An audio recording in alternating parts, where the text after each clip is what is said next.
Hi, this is Conrad Zimmerman of FistShark Marketing. You know, people are always asking me, "Hey Conrad, how can I help support the show?" To which I respond, "Clearly you haven't listened to an episode we've made in the last 6 months, and how did you get in my apartment anyway?"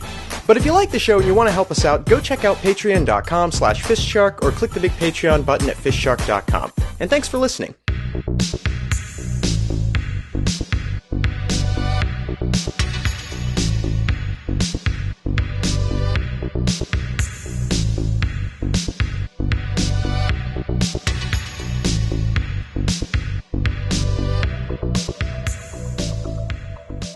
Right, so we need to deal with this this problem that Verizon's given us, the little scandal revolving their reroute issue. Is it a problem, or is it an opportunity? I'm not sure. I'm not sure if it's a problem or not. I mean, clearly there are some people who, they found a net benefit, I guess, from the error, that you could say. But the people searching for missing children, they're a little troubled by it. Well, I guess when the people on the other end don't know what kind of call they're going to get, like, it's possibly making interaction a bit difficult. Right, it is. Well, they don't know what to expect. Some of them have adapted really well. But when they're getting, 95% of the calls in that weekend dedicated to, or intended for the Moist Whispers chat line, they kind of got with the program. And I think some of them have figured out that if the person on the other end starts out, breathing heavily, chances are they're there not to say that they found a missing child, I mean, apart from that one instance where the heavy breathing was coming from the Boston Bagman. Why did he call on a cell phone? I don't know. I mean, he was there to brag. Right. And came away smiling. Right. But while jogging, stop and take a breather and savor the moment. Why are you doing it, while running away from your latest victim? What amazed me was the fact that when the person on the other end assumed he was there for Moist Whispers and went through that whole spiel, he was actually, from what I can tell, jogging and jerking off at the same time. That's which was incredible. That It left no DNA trace while the cops were chasing him. Okay, I am impressed. I think he got it all on his tracksuit top while he, ran into his own stream and then carried the evidence off with him on his tracky top. Wow, that is a feat of human nature. Yeah, I mean, I don't like to praise wanted child murderer fugitives, but the Boston Bagman is pretty good at what he does. Nevertheless... Yes, of course. This is, on paper, an issue. Well, frankly, we're getting more complaints than anything else from the people having to field the calls. I mean, that's really what it comes down to. It's not that they're even all of that, they're uncomfortable, but they're going through with the Moist Whispers calls. They're playing the role because they're polite and they don't want anybody to be disappointed. But it's getting to the point where they're putting a whole lot more effort into fielding phone sex than they are rescuing children. Well, for me, I feel like it's a more interesting gig. I often feel that the people who are running, police hotlines and tip lines are the kind of people who just weren't good enough for sex lines. And so this gives them an opportunity to find, to play out a what-if scenario.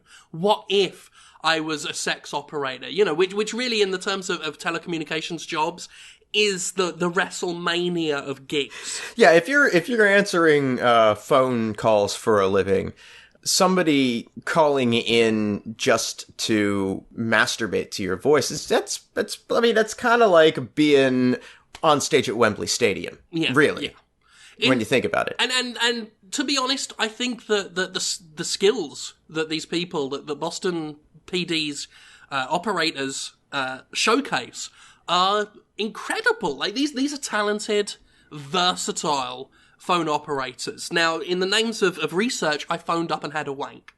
I called up the Amber Alert hotline, fully engorged, and spoke with, let's see, I think she answered the phone as Judy, and then when she realised what was going on, became Chantel.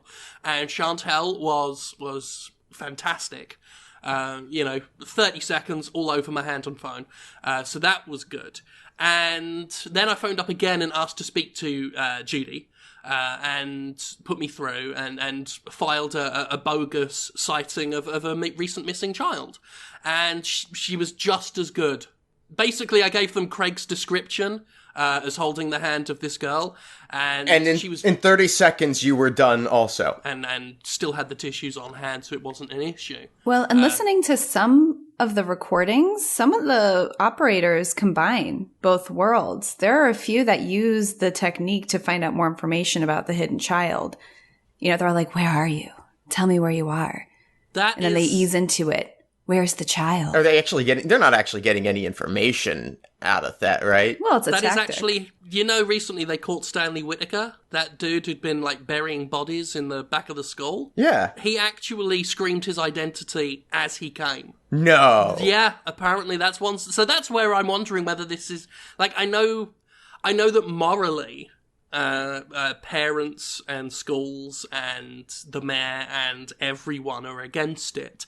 But when it comes to results, we caught Stanley Whitaker. I mean, well, you do raise an excellent point. The Moist Whispers people aren't particularly happy about it either.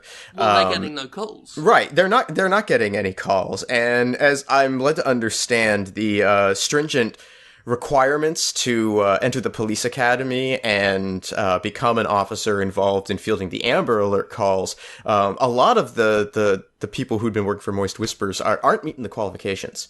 And so they're very, very concerned about how they're going to be able to continue to do this work in the future. How bad are the people working at Moist Whisper? Maybe I don't want to know this as a preferred customer of theirs for many years, but how bad are they that they're not getting work as police officers? Right. Yeah, no, I know exactly what you mean. People in Boston are filing, joining the police academy for a joke. And getting their overnight badges. Actually, which they then throw in the trash. Well, as it turns out, they're too interested in serving the needs of the citizenry. They're simply too noble for it. So they turn up hoping to retain their gigs at Moist Whispers via the Amber Alert line, but actually turn out that phone sex operators are quite civic-minded. Right, and unfit for duty. Exactly.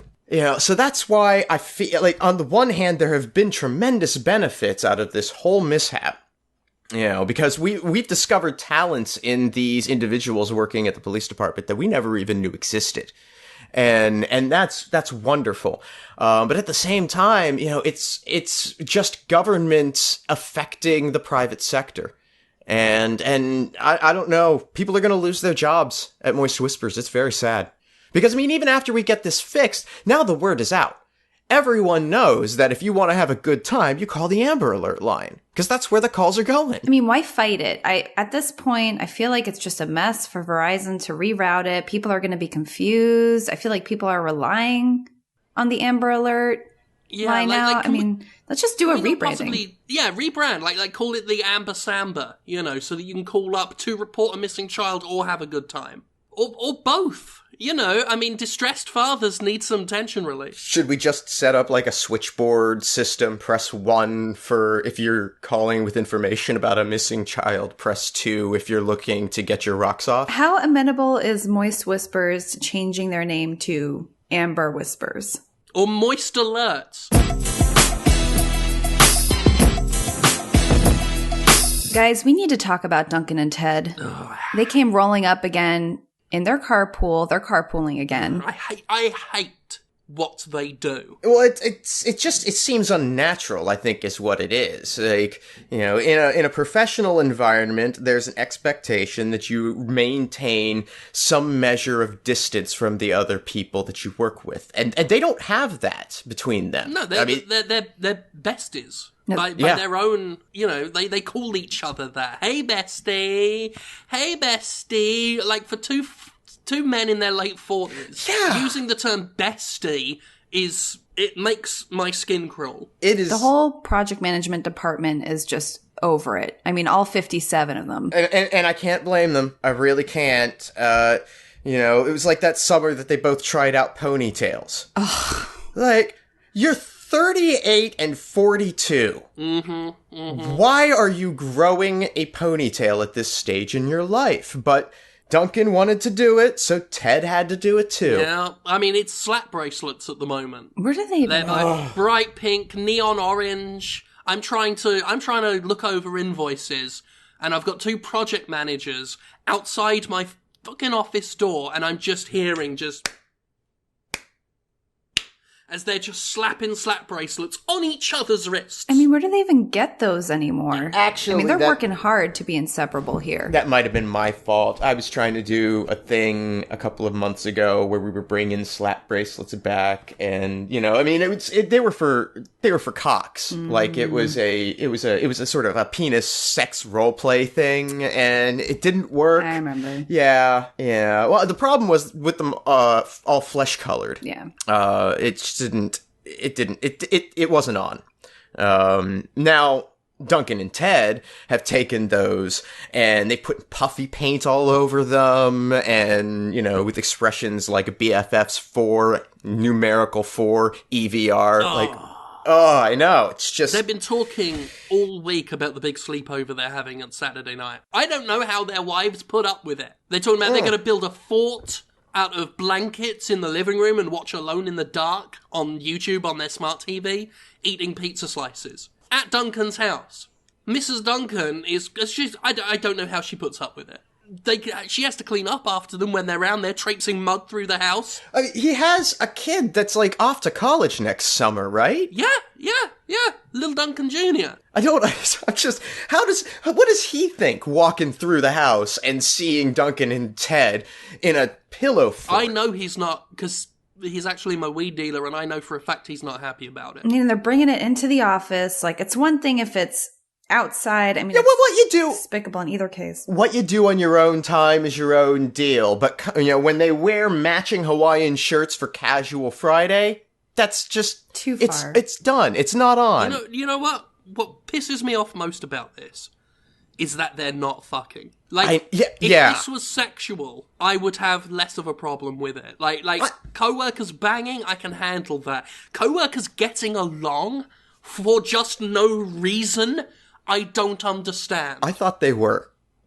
Didn't you? I thought for the longest time that this was one of those situations where they sort of found each other at work and their wives didn't know and they were keeping it under the table, because it was the only possible explanation I could come up with for 2 grown men to want to spend that measure of time together. Yes. That had to be it. There had to be a penis entering an orifice somewhere in that arrangement. Yeah. I mean, I'd understand that so much more. I mean, I've had sex with, say, I want to say 72% of the people who work here. That sounds about right. I've exchanged words with less than 3% of those individuals. And even if that 3%, I won't invite them to my house or out or into my office or look at them. Right, because you know how to maintain some professional decorum. Damn right. This is an office. It's for fucking, not for talking. The latest thing is really just beyond the pale. I don't even want to talk about it. Well, we have to, because I think, we're going to have to call Dr. Nightscream in with the lasers to take care of it. I just don't understand why we can't get HR involved here. I mean, isn't there some kind of, face dress code? I looked through the dress code. They cover what sort of cummerbunds you can wear to the office. They cover fingerless gloves. They cover studded leather armor.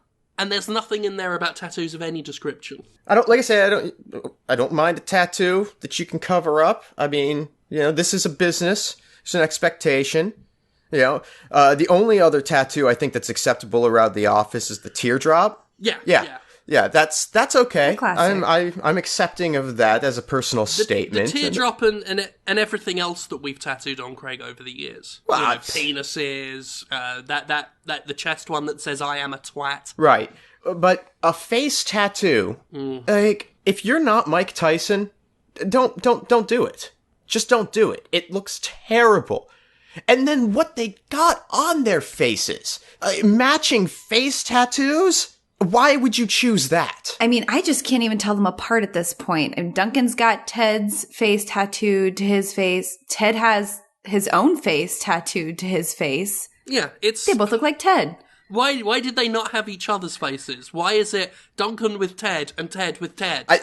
This could point to some kind of heretofore unknown dynamic in their relationship that, Ted's the one in charge, or Ted's the ideal, but I can't imagine how that would be. What I really think needs to happen is we need to break this relationship and break any other potential relationships from happening in this office. Now, I've already expressed many times over the years, my dissatisfaction with the problem that I feel we have of inter-office relationships of any kind.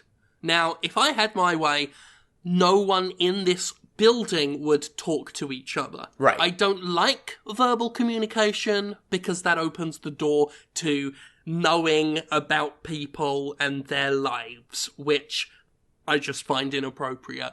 If I had my way, everybody would communicate with a series of blinks. It would be incredibly efficient. I want people to just look up, blink at each other, and be done with it. If this office was filled with nothing but the sound of the wet smacks of eyelids constantly, I would feel like I'd done something to make this place better for everyone. So we're just going to institute a policy of no spoken conversation in the office. Navy SEALs manage to do it when they're breaking into places.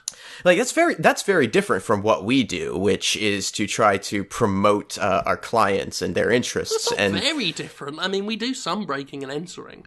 Well, yeah, no, and I think that we should have a policy when we are breaking and entering into places that we are silent. I think that's a good policy. We should probably write that down. So, but you do feel that our employees should be allowed to talk? Well, I think we should be allowed to talk. Oh yeah, I mean, us three were exempt from all of these ideas. Okay, my mistake. Yeah, my mistake. I mean, plan 2 is to handcuff everyone to their desks and give them a pot to piss in, quite literally.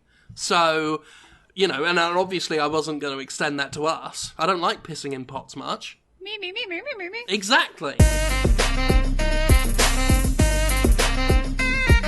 Final note on the agenda today. I've been trying to put off having this conversation because I feel uncomfortable arguing with colleagues, Conrad. Mm-hmm. But we're going to have to talk about Aerosmith. I sense some kind of tension in the room. What's going on? Oh, of course you weren't here for this, were you? Yeah, okay, this is an awkward issue. You see, Conrad represents Steve Tyler. He's one of his preferred clients. It's on his books. Yeah. I represent Aerosmith. No, you do not represent Aerosmith. Tell her what you're representing. Well, you want me to use the name? Yes, you need to use... Yeah, you have to use the whole name. I represent the classic Aerosmith lineup. How does that sound worse from my position? How are you... Because Aerosmith has the same lineup it has always had. Jim, Aerosmith is Aerosmith. How are you recreating... I represent a band that goes by the name of the classic Aerosmith lineup, which to me sounds pretty legit. I'm fairly convinced, because I thought that same way, that Aerosmith had the same lineup since inception. Because they have. Well, that's what I thought, Conrad. But then, I saw the classic Aerosmith lineup perform and thought to myself, you know what? I think I did hear these in the 70s. It's not even possible. Okay? How is it not possible? Right? Okay, these groups have had solo acts that they were more known for.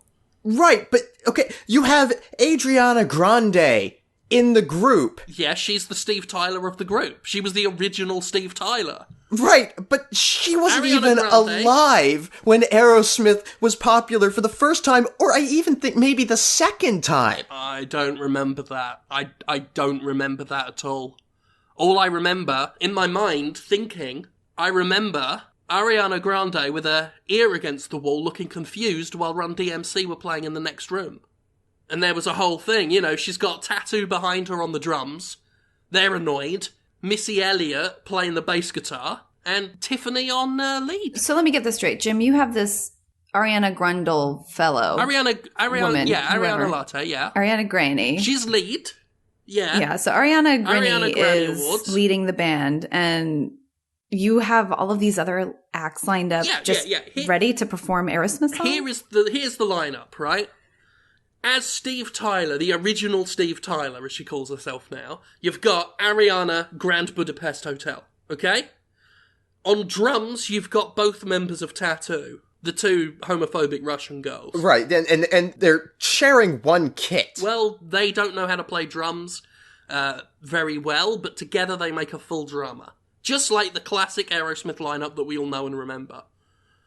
We've got Missy Elliott on bass, Tiffany on lead guitar. That's the perfect band right there. Every now and then they get Katie Tunstall to come on and be Joe Perry. The original Joe Perry. So was this Ariana Grande Central Station's idea? Well, it wasn't Ariana Grand Theft Auto that came to me. It was Missy. She came to me first and said, look, we're putting together a band. The original Aerosmith lineup is coming back at last. Do you want to represent us? And I thought, well, shit. I thought Aerosmith just had one lineup, but Missy Elliott, I trust the shit out of her. She has never lied to me. So, yeah, let's do it. Sign him up. And then Conrad comes to me pissing and moaning. Well, but she didn't lie to you. She just said she was making a band called the original Aerosmith lineup, and you began promoting them as Aerosmith. The people at Wembley Stadium were very confused. They weren't angry, though. They were a hot bunch of acts. A hot bunch of acts playing Aerosmith songs poorly. Well, it's not really their wheelhouse. No! What I call neo-Aerosmith songs are not their wheelhouse. They're much better doing covers of Sting and the Police songs. All of who we represent, Jim. I mean, you have to consider these... You can't compete with our own acts. You realize the conflict of interest here. I really don't. I don't see what the problem is with a band fronted by Ariane Solomon Grundy, born on a Monday, married on a Tuesday. I don't see how that conflicts with what we're doing, whatever Conrad's doing with, sorry, what's his name? Steven Tyler. Steve Perry, what? The lead singer of Aerosmith for over 30 years. I don't remember that at all. Oh, I don't understand the question, Conrad. What's the question? The question is, what can we possibly do to get Ariana Venti to change the name to something else? Anything else. Just not the original Aerosmith lineup. Because I get a call every week, either from a promoter in some city that was expecting Aerosmith, or worse, more distressingly, I'm starting to get calls from show promoters who were expecting the classic Aerosmith lineup. And Steven Tyler's just furious whenever he goes anywhere and there isn't, heroin there for him. Well, the problem seems to me that if promoters are expecting the classic Aerosmith lineup and are ill-prepared for Steven Tyler, seems to me that Aerosmith, as you call them, might want to think about maybe, I don't know, changing their names. They've been doing this for 30 years with no break. Well, I don't think Ariana Grand Dragon is going to move on the idea. Okay, we need to think of a compromise here. Does Miss Granny Smith Apple know Russian by any chance? Obviously. I mean, we have Tattoo. If you're a Disney actress, then you have to know Russian. Perfect. We got Tattoo. They already know the Russian market. We just get them to perform in another country. Why though? Why should I be the one to move on this when the classic Aerosmith lineup gets more work, eats less heroin, and looks prettier than, these new Aerosmith pretenders that are yapping at our throne?